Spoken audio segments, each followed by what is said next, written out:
Napaiyak na lang ang isang babae sa Governor Generoso, Davao Oriental nang matuklasang inubos ng anay ang kanyang inipong pera na aabot sa 35,000 pesos. Sayang kayo akong kwarta.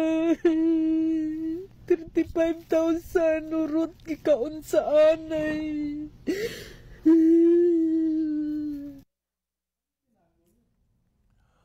Galit at panghihinayang ang naramdaman ni Cheryl Ampong nang makita na halos wala nang natira sa mga perang papel na kanyang inipon sa alkansya. Itinago niya sa loob ng cabinet kasama ang mga damit. Mula sa negosyong barbecue ang naipong pera at ipambibili sana ng laptop at cellphone ng kanyang dalawang anak na nasa college at senior high school.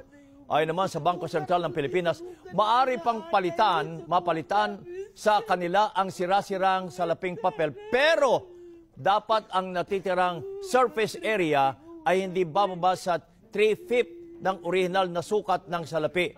Dapat may natitirang bahagi ng lagda ng Pangulo ng Pilipinas o ng Gobernador ng BSP at makikita pa rin ang embedded security thread o ng windowed security thread.